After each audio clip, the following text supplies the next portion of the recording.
नमस्कार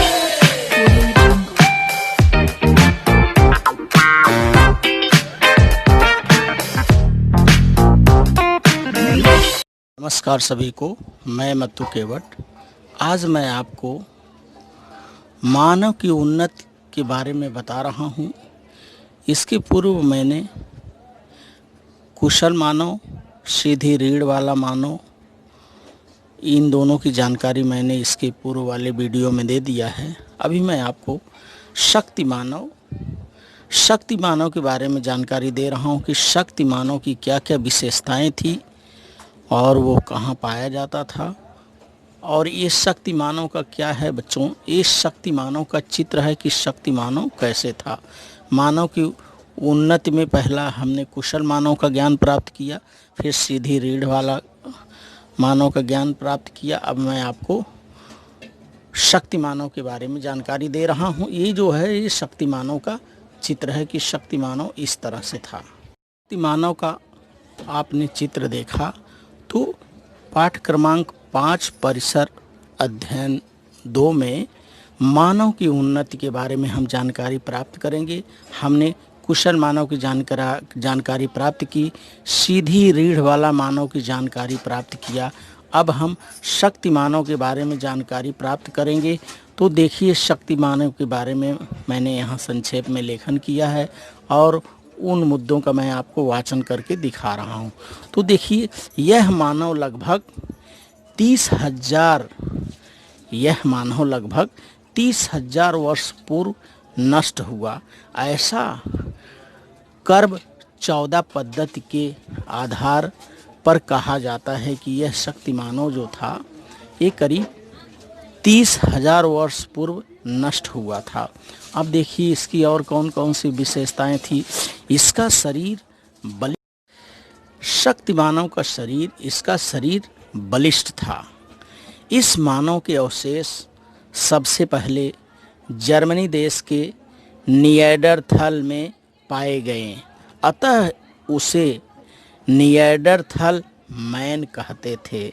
अर्थात शक्ति मानव को निएंडरथल मैन कहा जाता था। यह मानव अफ्रीका से निकलकर यूरोप और एशिया महाद्वीप में स्थलांतरित हो गया था। अर्थात यह मानव जो है अफ्रीका से निकलकर यूरोप और एशिया महाद्वीप में क्या हो गया, स्थलांतरित हो गया। शक्ति मानव की विशेषताएं देखेंगे कि इस मानव की क्या क्या विशेषताएं थी। इस मानव का मस्तिष्क अधिक विकसित था। इस मानव का मस्तिष्क अधिक विकसित था। इसने भाला, कुल्हाड़ी, रंदों आदि उन्नत औजार बनाए। तीसरा है, गुफाओं में निवास करता था। अग्नि उत्पन्न करने की तकनीक से अवगत था। यह जो मानव था अग्नि उत्पन्न करने की तकनीक से अवगत था। आग पर अन्न भून कर खाता था। और 5वां विशेषता है, देखिए, चलताऊ ध्वनियाँ बोलकर दूसरों के साथ संवाद करता था। दफन करने के संबंध में कुछ नियम बनाए गए थे। इस मानव की मृत्यु के बाद जब उसे दफनाते थे तो उसके लिए कुछ नियम बनाया था। तो इसकी ये विशेषताएं हैं। जैसे देखिए, शक्ति मानव गुफाओं में यह रहता था। वह पत्थर से छोटे पत्थरों को घिसने से निकले हुए छिलके, इस प्रकार दोनों से विभिन्न आकारों के औजार बनाता था। औजारों को लंबी हड्डियों और लकड़ी में के बेंट पर बिठाकर भाला, कुल्हाड़ी जैसे शस्त्र बनाता था। वह विशालकाय प्राणियों की शिकार करता था।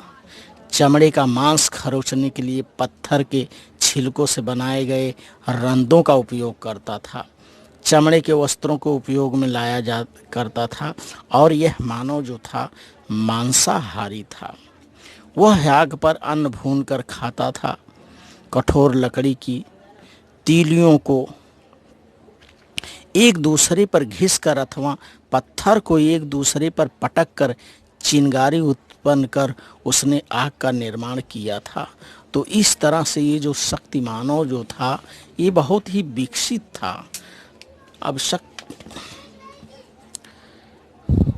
शक्ति मानव ने देखिए इनके समूह में जब कोई व्यक्ति मर जाता था तो उसे दफन करते समय शक्ति मानव उसे दफन करता था, और मृत व्यक्ति को दफन करते समय उस व्यक्ति की औजार, प्राणियों की सींगें आदि सब वस्तुएं भी वह उसके साथ क्या करता था, गाड़ देता था।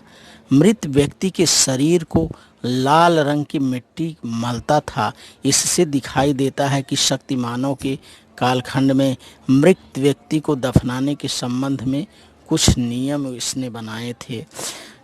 साथ ही समय के साथ शक्ति मानव ने कुछ समूहों में अफ्रीका से निकलकर यूरोप और एशिया महाद्वीप में स्थलांतरित